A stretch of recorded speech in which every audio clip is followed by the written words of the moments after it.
नमस्कार, मैं संदीप दीक्षित और नेहरू सेंटर में जो हम लोग वॉइसेस ऑफ रीजन एक श्रृंखला चला रहे हैं, उसमें आज फिर से हम प्रोफेसर सलील मिश्रा से मुलाकात करते हैं। सलील जी नमस्कार। सलील जी से एक बार पहले भी हम लोग बातचीत कर चुके हैं और उस समय भारतीय राष्ट्रीय आंदोलन पर इनसे बात की थी। और सलील जी से इसलिए हम इतिहास के बारे में ज़्यादा सवाल पूछ रहे हैं क्योंकि इतिहास के एक बहुत बड़े विशेषज्ञ हैं, इतिहासकार हैं, कई यूनिवर्सिटीज में पढ़ा चुके हैं और इसलिए ये अकादमिक समझ, एक शोध से की हुई समझ इतिहास की और खासकर आधुनिक भारत जिसको हम कहेंगे कि समझ लीजिए 1857 उसके बाद के भारत में तो एक बहुत विशेष पकड़ रखते हैं, लेकिन उसके अलावा इन्होंने बहुत और कई कई पहलुओं से हमों से भारतीय राष्ट्रीय आंदोलन को देखा है, समझा है।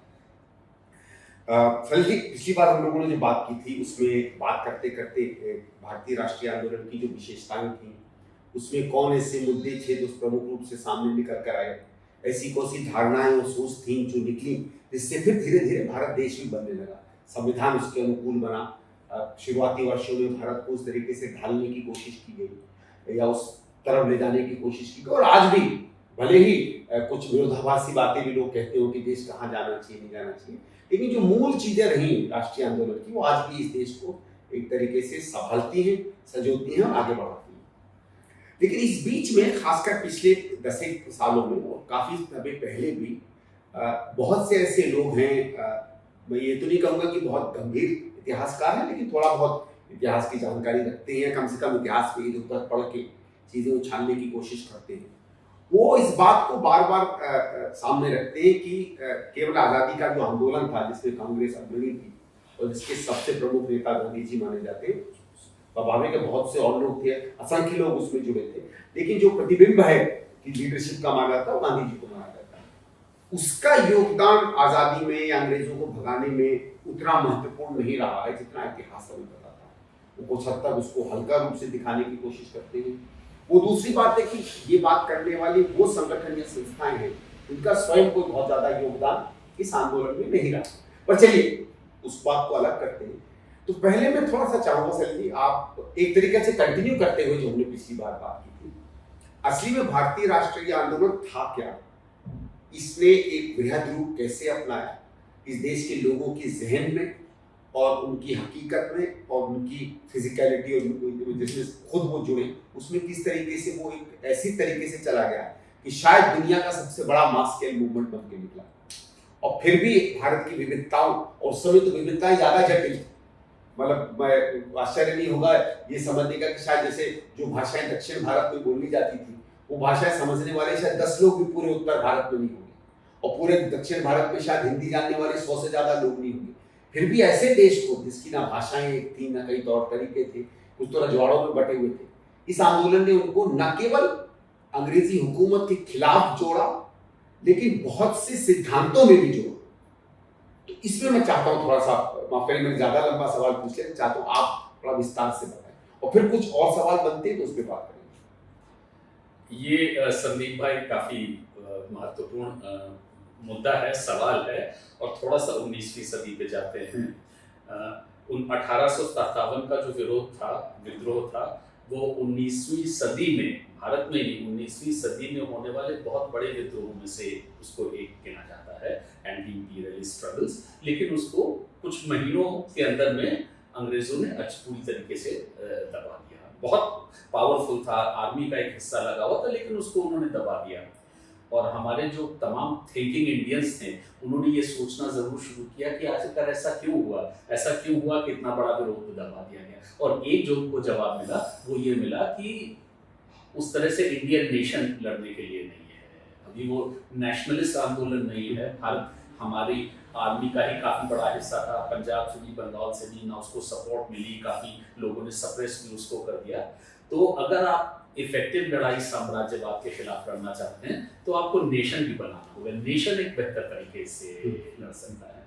और ये 19वीं सदी में हमारे नेता लोग समझ चुके थे। और गांधी जब आते हैं तो गांधी की एक विशेषता यह है कि उन्होंने ब्रिटिश रूल के 3 अलग अलग चेहरों को देखा था। वो 3 साल इंग्लैंड में रहे थे, जी। तो वहां पर किस तरीके से ब्रिटिश रूल का क्या स्वरूप है, साउथ अफ्रीका में एक अलग तरह का स्वरूप था और भारत में एक अलग तरह का। तो ब्रिटिश रूल के 3 अलग अलग तस्वीरें उन्होंने देखी और उनको बहुत शार्प और पैनी समझ थी। उन्होंने ये कहा कि ब्रिटिश नेशन ऐसा है जिसमें कि कैपेसिटी फॉर सेल्फ डिल्यूजन है, लेकिन गांधी का एक स्टेटमेंट बहुत पहले का है, it is possible to shame them morally. उनकी एक अपनी सेल्फ इमेज भी है कि हम दुनिया के बहुत अच्छे लोग हैं और उसका आधार बनाकर उनको शेम किया जा सकता है, मतलब उनको शर्मसार उनको किया जा सकता है।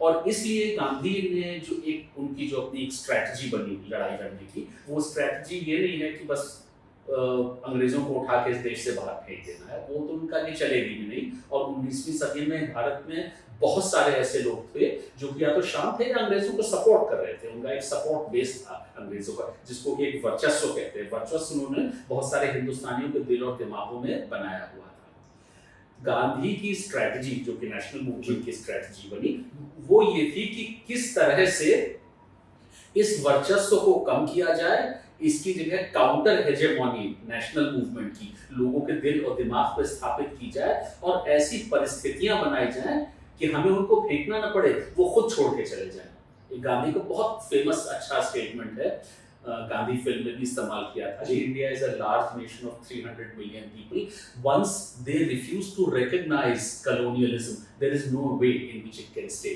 तो हमें उखाड़ के फेंकना नहीं है उनको। उन्होंने एक तरीका था कि मानसिक रूप से अगर भारतीय अपने आप को आजाद मानने लगे, बिल्कुल, और अंग्रेजी सत्ता को अगर मन से पहले उखाड़ दे, तो भौतिक उखाड़ना तो आसान बन जाए। भारतीयों के समर्थन के बगैर वो यहाँ पर शासन कर नहीं सकते हैं। वो इफेक्टिवली शासन यहाँ इसलिए कर रहे हैं कि बहुत बड़ा तबका भारतीय लोगों का है जो कि उनको समर्थन दे रहा है। उस समर्थन को कैसे विड्रॉ किया जाए, मतलब ब्रिटिश वर्चस्व को कैसे रिप्लेस किया जाए अपने नेशनल मूवमेंट के वर्चस्व से। और ये तो लंबी लड़ाई होगी और ये बेसिकली राष्ट्रवाद की भी लड़ाई है। तो अब अगर आप देखें राष्ट्रवाद का एक प्रोफाइल देखें तो शुरू में बंगाल और महाराष्ट्र उसमें आते हैं 19वीं सदी के शुरू में, थोड़ा बहुत पंजाब देश से आता है जब स्वदेशी आंदोलन होता है, उसके बाद यूपी बिहार और इससे आते हैं, सीपी आता है। तो धीरे धीरे एक दिन में नहीं होता है, और वैसा ही ग्रुप्स के साथ में भी होता है। पहले स्टूडेंट्स, इंटेलिजेंस या पढ़े लिखे लोग आते हैं, तो 1920 के आसपास में किसान आते हैं, मजदूर आते हैं, महिलाएं आती हैं, ट्राइबल्स आते हैं। तो एक अपवर्ड स्पाइरल है धीरे धीरे। और जब लग रहा है कि एक दो मंच हैं, ज्यादा से ज्यादा लोग उधर के मंच से उठ के इधर आ रहे हैं, और जब ज्यादा लोग इधर आ जाएंगे तब फिर ब्रिटिश के सामने कोई चारा नहीं रहेगा कि छोड़ने के अलावा। इसीलिए हम देखते हैं कि कोई एक सिंगल ड्रामेटिक ऐसी घटना नहीं है जिसको कि हम रिस्पॉन्सिबल मान लें आजाद कराने के लिए। आखिरकार क्विट इंडिया को भी तो ब्रिटिश ने दबा दिया था, आईएनए में भी उन्होंने तो सजा दे ही दी थी शुरू में। आईएनए इतना तो नहीं डरे थे भारत के लोगों से कि डर के हम आईएनए के जो ऑफिसर्स हैं उनको सजा नहीं देंगे। रॉयल नेशनल जो रिबेलियन था उसको पूरी तरीके से सप्रेस उन्होंने कर दिया। कोई भी सिंगल ऐसी घटना नहीं है, लेकिन धीरे धीरे हो ये रहा है कि ब्रिटिश भी रियलाइज कर रहे हैं कि अब जो है ऐसी परिस्थितियां हो गई हैं कि हम यहाँ पे चला नहीं पाएंगे। हमें यहाँ की आर्मी पे भरोसा नहीं है, हमें यहाँ की ब्यूरोक्रेसी पे भरोसा नहीं है, हमें यहाँ की पुलिस पे भरोसा नहीं है। 1942 के आंदोलन में जो पुलिस में भारतीय लोग थे उनको ऊपर से इंस्ट्रक्शन आता था कि आप रेडियो नेटवर्क को पता कीजिए। बहुत सारे पुलिस वाले एक दिन पहले आके अपने क्वाइटली कहते थे कि भाई हम रेड डालने आ रहे हैं, आप अपना हटा लीजिए। तो पुलिस वाले भी अपनी तरीके से नेशनल मूवमेंट को सपोर्ट कर रहे हैं, ओपनली तो नहीं कर सकते। तो ये एक ग्रेजुअल अपवर्ड स्पाइरल चल रही है जिसमें कि ज्यादा से ज्यादा लोग आ रहे हैं, उधर से इधर आ रहे हैं, नेशनल मूवमेंट के साथ आ रहे हैं, दिल और दिमाग से आ रहे हैं। ये उत्तरदायी है। इसकी वजह से अंततः ब्रिटिश जो हैं वो छोड़ के जाते हैं, और वो ये भी समझ लेते हैं कि न सिर्फ ब्रिटिश भारत छोड़ के जा रहे हैं, ब्रिटिश एम्पायर भी एक तरह से खत्म हो जाएगा। और न सिर्फ ब्रिटिश एम्पायर खत्म होगा, इस दुनिया में इंपीरियलिज्म और कॉलोनियलिज्म कमजोर होगा। विश्व युद्ध के बाद में 1945 और 60 के बीच में 120 देश दुनिया के ऐसे हैं जो कि धीरे धीरे करके स्वतंत्र होता है फ्रेंच, डच, ब्रिटिश इंपीरियलिज्म से। तो भारत की आज़ादी एक तरह से ग्लोबल डीकॉलोनाइजेशन के लिए कैटलिस्ट भी बनती है। तो ये बहुत बड़ी परिघटना है, बहुत बड़ा फिनोमेनन है। किसी एक घटना से या कुछ लोगों के विद्रोह करने से या कुछ के लड़ने से, किसी एक चीज से हमें आज़ादी नहीं मिली थी। ये 20-30 साल लंबी लड़ाई और एक खास स्ट्रैटेजी के साथ, खास रणनीति के साथ, खास सोची समझी रणनीति के साथ लड़ाई लड़ी गई थी, जिसका परिणाम ये हुआ है कि हमें आज़ादी मिली और ब्रिटिश ने भारत छोड़ के जाने का फैसला कर लिया। एक बात मैं और बताऊं फिर, जब माउंटबेटन जा रहे थे, माउंटबेटन हमारे आखिरी वाइसरॉय थे और उन्हीं के नेतृत्व में ट्रांसफर ऑफ भारत को आज़ादी मिली थी, तो वहां से दबाव ये आया कि ब्रिटिश उस समय उनके स्ट्रेटजिक इंटरेस्ट ये थी कि कहीं ना कहीं पे एक बेस जरूर बना रहे, और माउंटबेटन को कहा कि जब आप नेगोशिएट कर रहे हैं तो अंडमान और निकोबार को उसमें शामिल मत कीजिए, वो हमारा बेस रहेगा, हमें एक बेस साउथ एशिया में, मतलब वो बर्तानिया का हिस्सा है। हाँ, वो इसलिए वहां पर तो कोई भारतीयों का दखल है नहीं, वो नहीं का तो हम वहां पे रखेंगे। और माउंटबेटन उस बात को नेशनलिस्ट लीडर्स के सामने ले भी नहीं गए, इसलिए उनको पता था कि कहते ही कहते उसको बिल्कुल रिजेक्ट कर दिया जाए। तो माउंटबेटन ने कहा कि ये लोग मानेंगे नहीं, इसलिए रहने दीजिए, इसलिए कि अब इनकी स्ट्रैटेजी ये है कि इंपीरियलिज्म का नामो निशान इस इलाके से हटाना है, किसी भी प्रकार का यूरोपियन डोमिनेशन, इसीलिए गोवा की लड़ाई होती है, इसीलिए और सब होता है। तो एक बहुत बड़ी लड़ाई सिर्फ ब्रिटिश के खिलाफ नहीं है, दुनिया से इंपीरियलिज्म और कॉलोनियलिज्म, साम्राज्यवाद और उपनिवेशवाद, उसको दुनिया से कैसे खत्म किया जाए, उस लड़ाई का एक बहुत अहम हिस्सा है हमारी भारत की लड़ाई, और हमारी स्ट्रैटेजी उसी हिसाब से बनी थी, वो किसी एक घटना, एक इवेंट पर आधारित नहीं थी। यूं कहीं जैसे आपने कहा कि अगर हम अपने देश के लिए लड़ रहे थे तो सिद्धांतों के लिए भी लड़ रहे थे। बिल्कुल, और बिल्कुल सिद्धांतों का एक देश माना जाता है, मतलब अगर आप बिल्कुल सरल शब्द में उसमें। जी सर जी, इसी चीज को लेते हुए मैं सीधे एक ऐसे शब्द का इस्तेमाल करना चाहता हूँ जो भारतीय राष्ट्रीय आंदोलन पे जो सवाल खड़ा करता है, उसको एक बहुत हल्की तरीके से दरकिनार करने की कोशिश की जाती है, क्या चरखे ने थोड़ी हमें आजादी दी? और मैं ये इसलिए भी कहना चाहता हूँ कि चरखे का एक अलग महत्व था।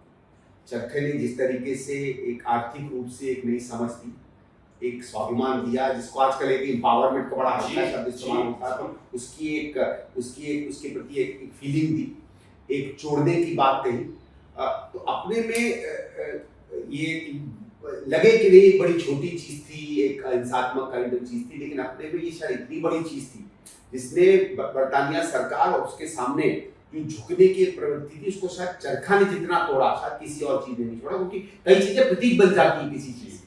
तो इस अगर आप इस बात से मानते हैं जो मैं कह रहा हूँ कि ये सही है, तो ये कि चरखा या चरखे जैसी जो गतिविधियां पूरी चली इस पूरे आंदोलन में, उनका क्या योगदान रहा इस पूरी लड़ाई में?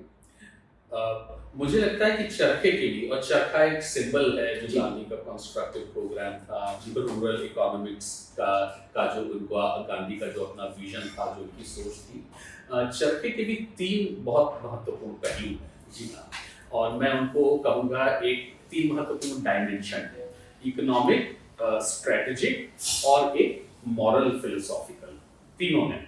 इकोनॉमिक डायमेंशन तो ये है कि गांधी ने 19वीं सदी में यूरोप में भी और पहले भी ये तो देखा कि जो मॉडर्न इंडस्ट्रियल सिविलाइजेशन है, जो समृद्धि जो वेल्थ समृद्धि बढ़ाती है, इकोनॉमिकली बेहतर करती है, लेकिन ये डिस्प्लेस करती है, ये लोगों को डिस्प्लेस करती है, ह्यूमन लेबर को डिस्प्लेस करती है। और उसका सबसे बड़ा उदाहरण जो है वो टेक्सटाइल इंडस्ट्री है। हमारे यहाँ तो जो टेक्सटाइल में जितने ज्यादा लोग लगे हुए थे, एकदम से वो डिस्प्लेस हो गए जब मशीन मेड कपड़ा आने लगा। तो ये जो बहुत ही नेगेटिव इन्फ्लुएंस है टेक्सटाइल, ये डिस्प्लेसमेंट का लोगों को, वो कहाँ जाएंगे? तो इसमें गांधी का ये मानना है कि अगर यहाँ पर हम ये करते हैं कि अगर देश के लोग कहीं ना कहीं पे ये सोचे कि वो कपड़ा पहनेंगे जो कि उनके भाई और बहन जो गांव में हैं वो बना रहे हैं, तो कहीं ना कहीं पे इसमें छोटे मोटे पैमाने पर एम्प्लॉयमेंट जनरेट करने की बहुत क्षमता है। इसलिए कि मॉडर्न इंडस्ट्री जो है वो काफी डिस्प्लेस करते, तो उस डिस्प्लेसमेंट से कैसा निकला जाए। तो गांधी के दिमाग में उसका एक उन्होंने ऑल इंडिया स्पिनर्स एसोसिएशन बनाई, जो कि गुजरात में बहुत सफल रही और काफी हद तक कार्डर और जो बनाने वाले हैं उनका तक काफी पैसा पहुंचा। कुल मिला के काफी इस पर काम हुआ है। तो एक तो ये इकोनॉमिक डायमेंशन है कि ये बहुत बड़े डिस्प्लेसमेंट जो है उसका क्या किया जाए। दूसरी इसकी एक स्ट्रेटजी या रणनीति की भी काफी एक पहलू है, और वो पहलू ये है कि हमारे देश में जो बहुत बड़े विभाजन, बहुत बड़े डिवाइड्स थे, एक रीजन का था, एक भाषा का था, कल्चर का था, धर्म का था, जातियों का था, वो तो था ही, इसके साथ एक बहुत बड़ा विभाजन गांव और शहर का भी था। भारत में बहुत सारे लगभग 7 लाख गांव थे और 200 के करीब शहर थे।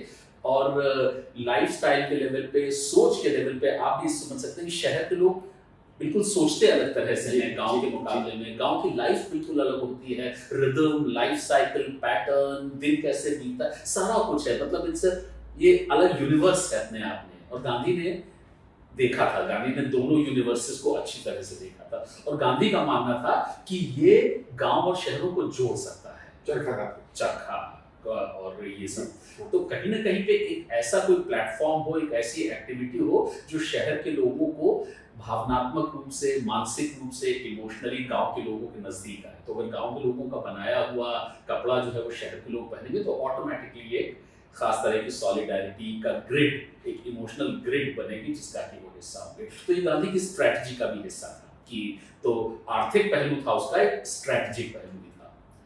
और तीसरा एक मॉरल, फिलोसॉफिकल, ग्लोबल, उससे हम लोग सहमत नहीं भी हो सकते हैं, बहुत सारे लोग नहीं हैं, लेकिन वो गांधी का एक जीनियस है, गांधी का एक क्वर्क है कि ये दुनिया ही एक अजीब रास्ते पे चल रही है। वो सिर्फ भारत की बात नहीं कर रहे हैं, वो पूरी दुनिया की बात कर रहे हैं। दुनिया एक अजीब रास्ते पे चल रही है, एक बड़ा जगरनॉट है, एक बहुत पावरफुल सिविलाइजेशन है। उससे लड़ना, उससे जीतना मुश्किल नहीं है, लेकिन उसका कुछ विकल्प होना चाहिए, कुछ ऑल्टरनेटिव होना चाहिए। एक यूटोपिया, चाहे वो छोटे से गांव में ही क्यों ना हो, इसीलिए गांधी आश्रम बनाते थे। वो एक ऑल्टरनेटिव लाइफ को एक्सपेरिमेंट करते थे। तो ये जो ह्यूज इंडस्ट्रियल सिविलाइजेशन है, इसका छोटा मोटा ही सही एक ऑल्टरनेटिव एक्सपेरिमेंट करके देखा जाए। और ऑल्टरनेटिव एक्सपेरिमेंट ऐसा है कि क्या हम ये कर सकते हैं कि सेल्फ सस्टेनिंग विलेज हो, मॉडर्न टेक्नोलॉजी के इन्फ्लुएंस को मिनिमम तक रखा जाए, बिल्कुल खत्म करना नहीं होगा, मिनिमम तक रखा जाए। गांव भी अपने लिए जो बना सकते हैं वो बना सकें, जो मॉन्स्टर लाइक जो मॉडर्न इंडस्ट्रियल सिविलाइजेशन है, बड़े बड़े शहर, बहुत सारे लोग, वायलेंस, उस सब के खिलाफ क्या एक ऑल्टरनेटिव विजन हो सकता है। और गांधी के लिए खादी उसकी एक स्टार्टिंग पॉइंट है। खादी अल्टीमेट पॉइंट नहीं, वो एक ओपनिंग है, वो एक एंट्री है कि जिसके माध्यम से एक ऑल्टरनेटिव इमेजिनेशन, डिसेंट्रलाइज्ड सेटअप का, सेल्फ सस्टेनिंग विलेजेस का, इंसान एक ऐसा जो कि प्रतिस्पर्धा में ही नहीं लगा हुआ है, जो कि दूसरों के साथ कोऑपरेशन में भी लगा हुआ है, नेगेटिविटी से दूर। तो क्या एक ऐसी दुनिया संभव है? पता नहीं संभव है या नहीं, लेकिन गांधी को लगता था कि एक एक्सपेरिमेंट तो कम से कम उसके अगेंस्ट में किया जाए, एक बहुत बड़ी सिविलाइजेशन के खिलाफ एक ऑल्टरनेटिव की शुरुआत की जाए, या ऑल्टरनेटिव इमेजिनेशन की शुरुआत की जाए। तो इसको मैं कहूंगा कि मॉरल फिलोसॉफिकल डायमेंशन है, और अगर चल पाएगा तो बाकी लोग भी इसको फॉलो करेंगे। तो चरखा एक बहुत महत्वपूर्ण इंस्टीट्यूशन है, बहुत महत्वपूर्ण इमेजिनेशन है, और मेरे हिसाब से उसके 3 अलग अलग डायमेंशन हैं। एक इकोनॉमिक डायमेंशन है, एम्प्लॉयमेंट, दूसरा उसका स्ट्रेटजिक, रणनीति, और तीसरा एक मॉरल फिलोसॉफिकल, ग्लोबल। वो पूरे सिर्फ भारत के लिए नहीं है। वो गांधी बहुत बड़ा सोचते थे, इम्प्रैक्टिकल भी सोचते थे। वो खुद ही कहते थे कि मैं तो इम्प्रैक्टिकल हूँ, जो कि थे भी, लेकिन कहीं ना कहीं पे कुछ एक ऑल्टरनेटिव, ग्लोबल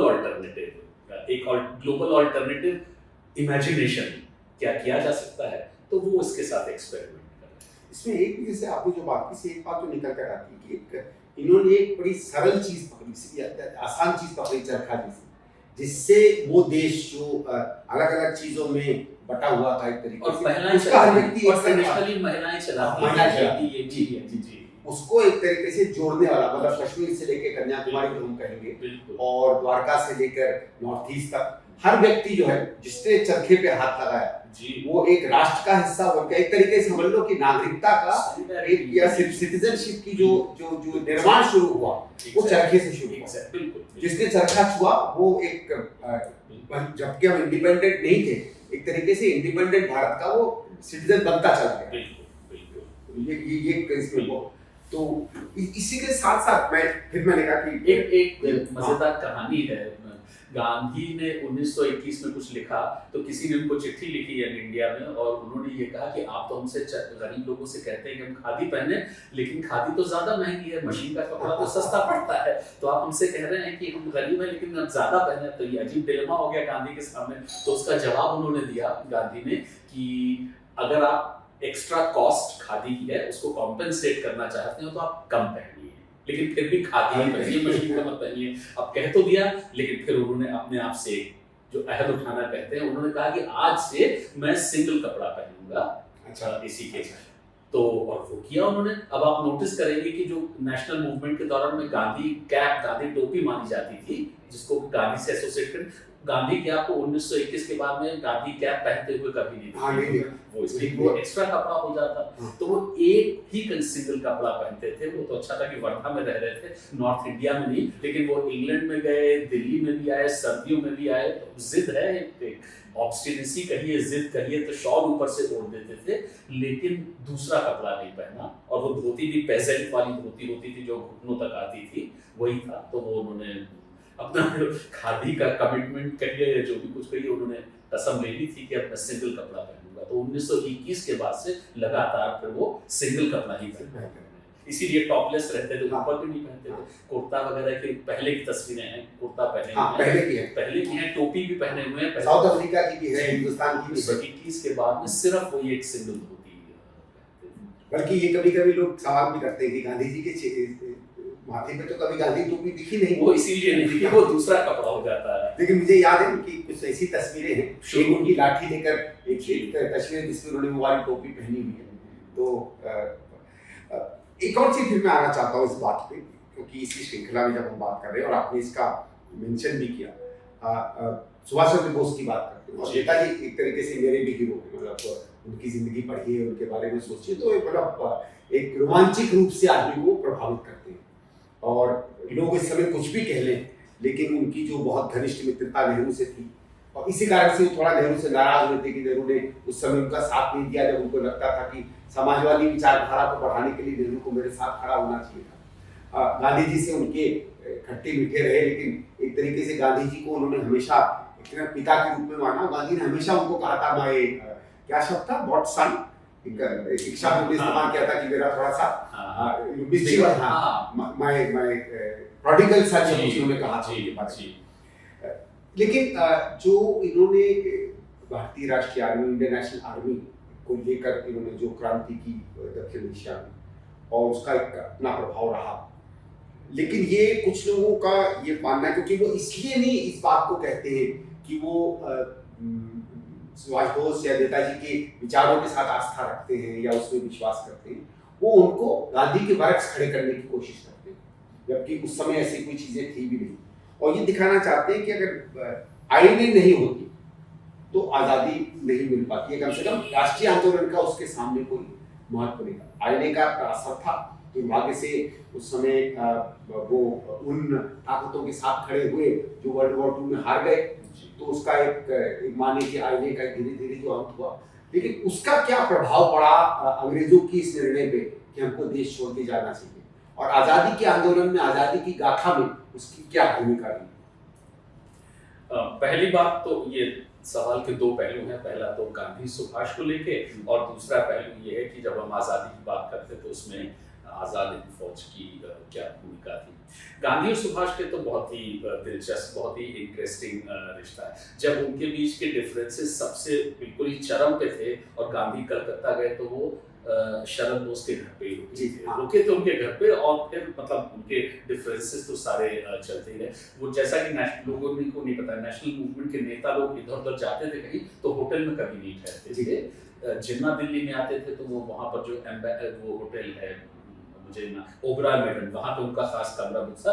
नेशनल मूवमेंट के नेता लोग किसी के घर पे रुकते थे, जान पहचान में या किसी खास आदमी के घर पे, जहाँ पे उनके रहने के इंतजाम, होटल में कभी नहीं रुकते। तो गांधी कलकत्ता में गए तो शरद बोस के यहाँ रुके थे 1939-40 में, जबकि इनके चाचा, हाँ इनके भाई, हाँ सुभाष बोस के भाई।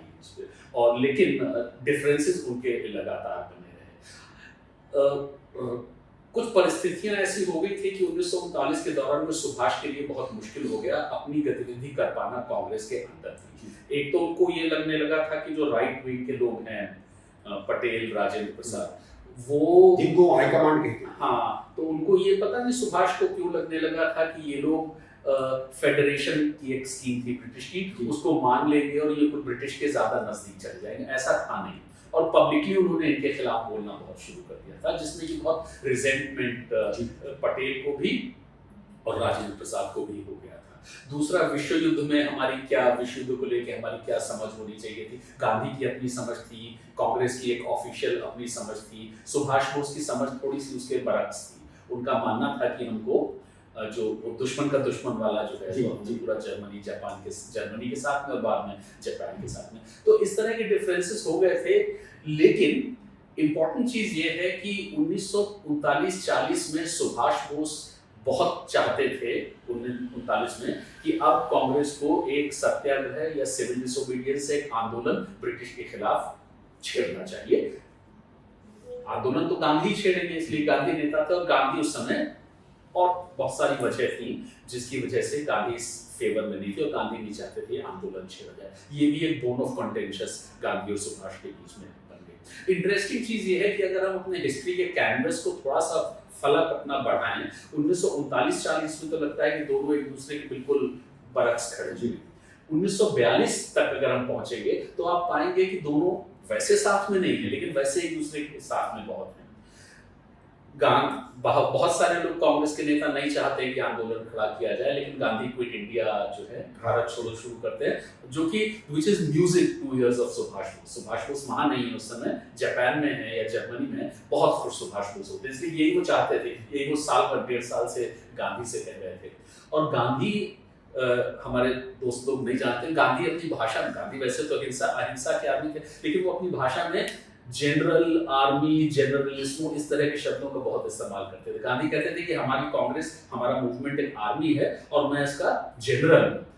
और मूवमेंट के दौरान में, वॉर के दौरान में आप जनरल को क्वेश्चन नहीं करते, जो जनरल कहता है वो ही आपको करना होगा। उसको क्वेश्चन, क्रिटिसाइज या तो पहले कीजिए या बाद में कीजिए। तो गांधी कहते थे कि मैं जनरल हूँ। ये भाषा भी सुभाष के बहुत नजदीक थी, इसलिए सुभाष को उन्होंने फौज बनाई दी थी। तो अगर इतिहास को हम 1939-40 पे फ्रीज कर देंगे तो लगेगा कि बड़े इररिकॉन्साइलेबल डिफरेंसेस दोनों के बीच में थे।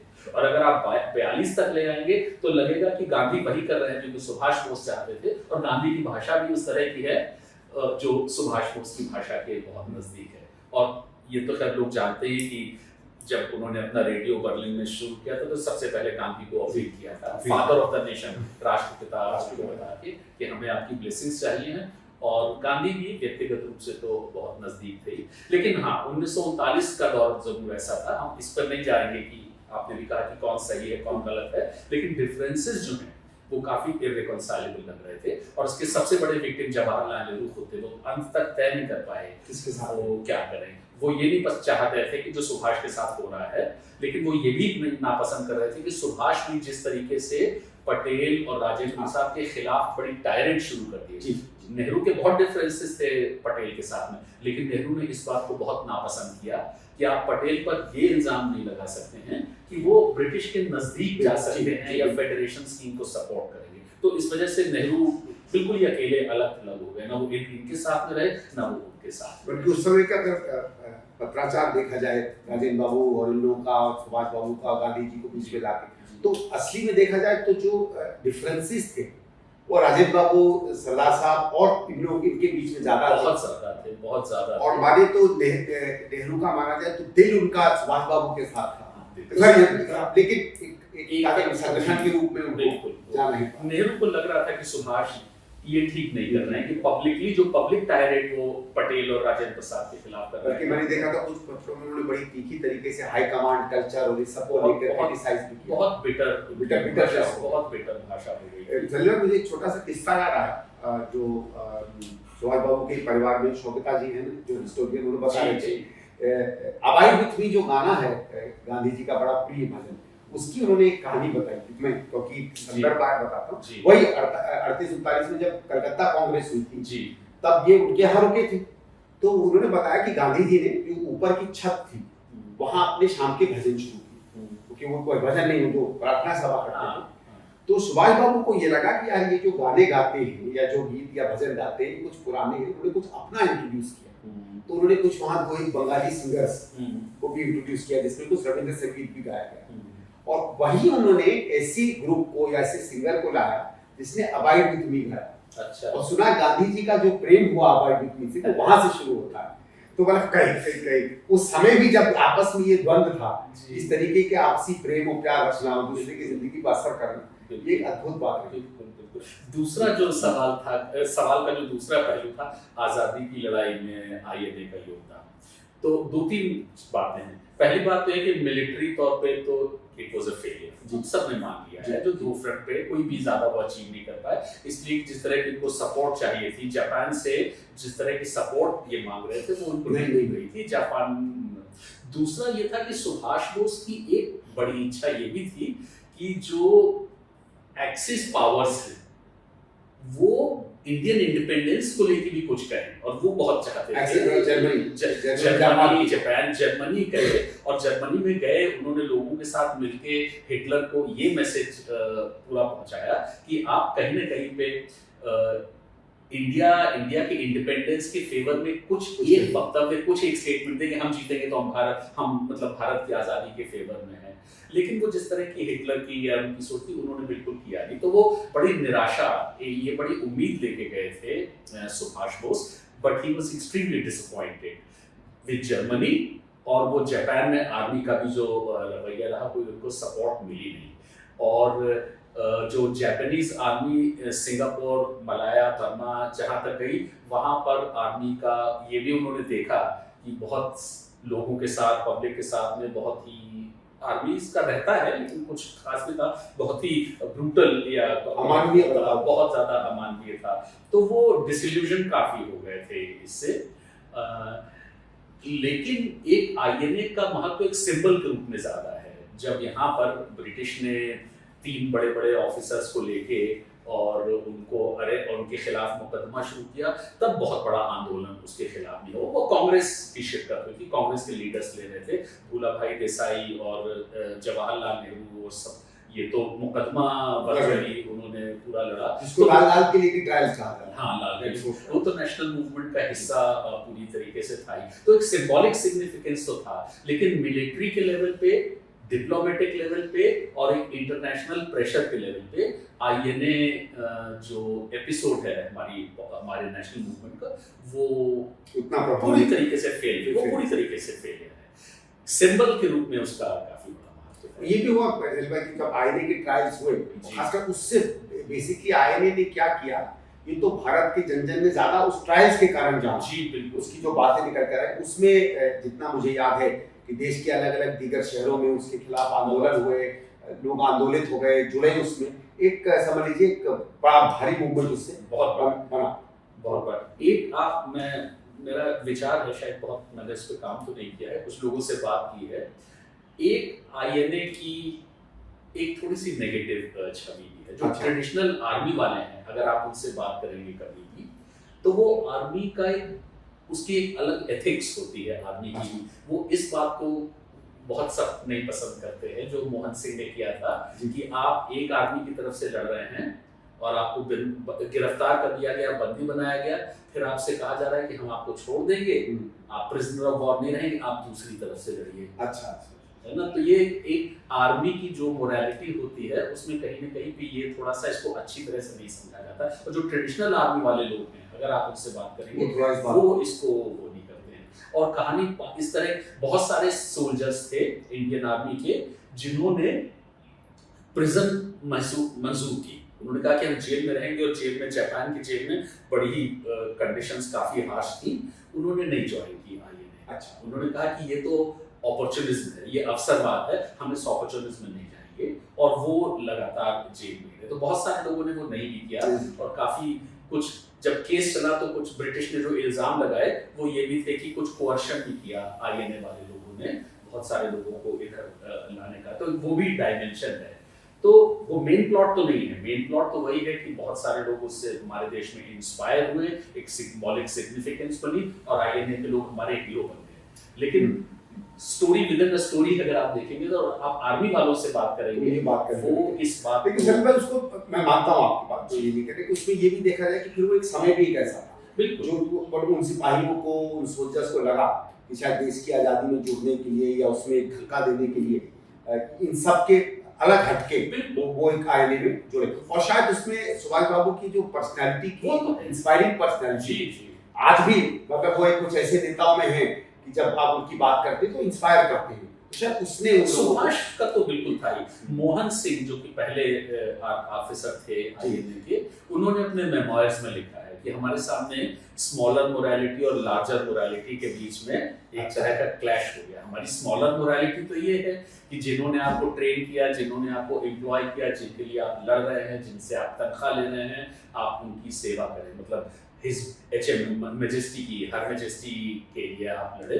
कहा कि लेकिन लार्जर मोरालिटी हमारी जो थी वो अपने देश के लिए थी। तो हमें लग रहा था कि अगर एक ऐसा मौका आ रहा है, एक अपॉर्चुनिटी हमको, इतिहास ने, परिस्थितियों ने हमको ये अपॉर्चुनिटी दी है कि अब हम अपने देश के लिए लड़ सकते हैं, तब वो हमारी लार्जर मोरालिटी। तो बिल्कुल ये बड़ा मुश्किल सवाल है। मैंने बस यूं ही बताया कि एक दूसरी डायमेंशन भी है, लेकिन सुभाष बोस के आने के बाद में तो जाहिर सी बात है। बिल्कुल जी। सलीम भाई, एक आखिरी सवाल, क्योंकि हम आंदोलन की बात कर रहे थे। जो व्यापकता, जो गहराई, जो अलग अलग मुद्दों को उठाकर भारतीय राष्ट्रीय आंदोलन उठा, एक तो शायद बहुत ही कम ऐसे राष्ट्रीय आंदोलन होंगे जिन्होंने इश्यूज को, मुद्दों को भी, बराबरी का हो, गरीबी का हो, एकता का हो, इंटीग्रिटी का हो, उन सब सवालों को उतना ही एक आंदोलन का हिस्सा बनाया जितना ये कॉलोनियलिज्म और इंपीरियलिज्म, साम्राज्यवाद के खिलाफ लड़ा थी। ऐसे कोई और उदाहरण दुनिया में मिलते हैं? काफी कम है। अक्सर जो एंटी इंपीरियलिस्ट स्ट्रगल्स हुई हैं, आयरिश जिनके बारे में हम जानते हैं, या डच इंपीरियलिज्म के खिलाफ इंडोनेशिया में और भी जगह में, तो ज़्यादातर तो यही है कि उनकी सारी की सारी एनर्जी जो है वो फोकस किसी बात पे रहती थी, आज़ादी के लिए जी। हमारी जो लड़ाई है आज़ादी की, उसमें एक सिमल्टेनियसली एक, हम क्या कहेंगे, एक सॉफ्टवेयर या एक इडियोलॉजिकल सॉफ्टवेयर भी रहता है। एक तो हार्डवेयर है कि आपको ब्रिटिश से लड़ना है, लेकिन एक साथ में सॉफ्टवेयर ये भी रहता है कि आखिरकार हम किस लिए लड़ रहे हैं, लड़ने के बाद में हम क्या करेंगे। उसके मैं 2-4 एग्जाम्पल्स देना चाहता हूँ।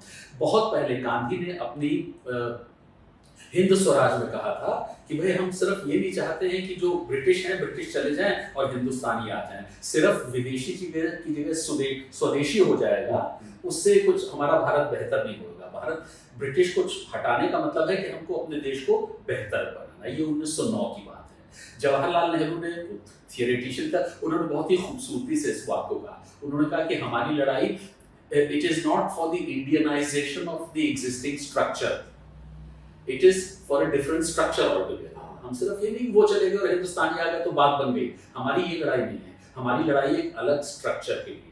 और उसके एग्जाम्पल्स हम देखेंगे तो बहुत मिलते हैं, जो कि दुनिया की और इस तरह के स्ट्रगल्स में नहीं मिलते।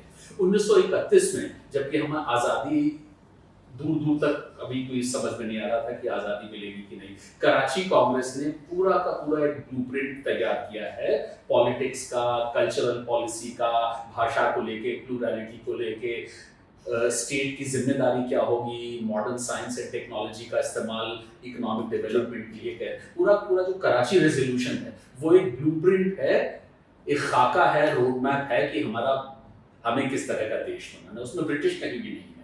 स्टेट की काफी हद तक तो संविधान ने बहुत सी चीजें हमारा कराची रेजोल्यूशन उसमें जानता है। 1936 में Jawaharlal Nehru civil liberties union, Indian civil liberties union बनाते हैं नॉन पार्टी बेसिस पे। उसमें कांग्रेस के बाहर के लोग भी आ सकते हैं, वो कांग्रेस का नहीं है, लेकिन एक पूरा कि सिविल लिबर्टीज का हमको एक ढांचा तैयार करना है, जिसमें कि हम देखेंगे, पता करेंगे या वो संस्थाएं हैं या क्या तरीके हैं जो सिविल लिबर्टीज लोगों के वायलेट हो रहे हैं, उनके खिलाफ किस तरीके से एक मिनिमम ऑफ सिविल लिबर्टेरियन एक ढांचा बना रहे हैं। तो वो जो हमारा बाद में बनता है 47 के बाद में, उसमें इसकी भूमिका है। 1938 में जब सुभाष बोस कांग्रेस के प्रेसिडेंट थे तो एक नेशनल प्लानिंग कमेटी बनी। गांधी उसके फेवर में नहीं थे, लेकिन उसने बहुत रिसर्च की है, हर रीजन में क्या क्या रिसोर्सेज हैं, क्या उनकी परिस्थितियां हैं, कैसे हम रीजनल कोऑपरेशन ला सकते हैं, एक सेंट्रलाइज्ड इकोनॉमी कैसे करेंगे, रीजन्स जो हैं, रीजनल इकोनॉमी सेंट्रल इकोनॉमी के साथ कैसे जुड़ेगी। ये गुलाम देश कर रहा है, ये कॉलोनी कर रही है। फिर बॉम्बे प्लान बनता है। मतलब लगातार एक कोशिश है एक्सटेंसिव डॉक्यूमेंटेशन की, और वो डॉक्यूमेंटेशन का पर्पस यही है कि एक रोड मैप, एक ब्लूप्रिंट, एक खाका तैयार किया जाए। सिर्फ यही नहीं कि आज़ादी हमको लेनी है, आज़ादी तो एक प्री कंडीशन है, मतलब आज़ादी मिलना तो एक, ब्रिटिश का जाना तो एक ऑब्स्टिकल है। जब वो चले जाएंगे तब असली लड़ाई तब शुरू होगी, तब हमको ये करना होगा। तो आप प्लानिंग की जो शुरुआत होती है जमींदारी 38 की रिपोर्ट की आप बात कर जी, जिसमें नेहरू चेयरमैन बनाए, हाँ, जो कि बाद में प्लानिंग कमेटी फिर प्लानिंग कमीशन बन जाती है 1950 में, और प्राइम मिनिस्टर का चेयर, उसको इतनी अहमियत उसको दी गई थी। जमींदारी एबॉलिशन की बात पहले से शुरू हो जाती है, लेकिन आज़ादी के बाद नेहरू कहते हैं कि everything can wait but not agriculture, हमें तो करना ही है। तो ये सारा उसी थिंकिंग का हिस्सा है कि हमें सिर्फ आज़ादी नहीं लेनी है, हमको एक modern Indian society, modern direction में ट्रांसफॉर्मेशन करना है, और ऐसे करना है जिसमें कि हमारी परंपरा के पॉजिटिव पहलू, हमारा प्लुरैलिटी, भाषाई, कल्चरल, धार्मिक, ये विविधताएं भी बनी रहें, और हमें एक मॉडर्न सोसाइटी, मॉडर्न देश भी बने। तो ये पूरा एक्सेसिव, बहुत सोच समझ, आइडिएशन, एंगेजमेंट इस मसलों पर भी लगातार लड़ाई के दौरान, आज़ादी की लड़ाई के दौरान होता है। बहुत बड़े समझे। तो आज का तो अध्याय हम लोग यही करते हैं, और मैं दर्शकों से भी बताना चाहूँगा कि सलील भाई को फिर पकड़ेंगे। मैं चाहता था कि वैसे तो देखा जाए तो आज़ादी का आंदोलन किसी एक व्यक्ति की धरोहर नहीं थी, उसमें नेतृत्व था, अलग अलग पहलू थे, लेकिन मैं आपके द्वारा सलील भाई को इन्वाइट करूँगा कि आगे चल के कुछ ऐसे व्यक्तियों पर हम लोग थोड़ा बातचीत करें जो प्रमुखता से, जिन्होंने आज़ादी के आंदोलन में, और मैं बात करूंगा उसमें 19वीं शताब्दी को भी रखूंगा, कुछ ऐसे लोगों को निकाल के लाए जिनके बारे में शायद जानना हम सबके लिए, अपनी पहचान के लिए, अपनी सामाजिक पहचान के लिए, अपनी भारतीयता की पहचान के लिए, इन लोगों को ज़्यादा गहराई से जानना अच्छा रहेगा। आगे के एपिसोड में फिर आपको मिलेंगे। सलील भाई बहुत बहुत थैंक यू।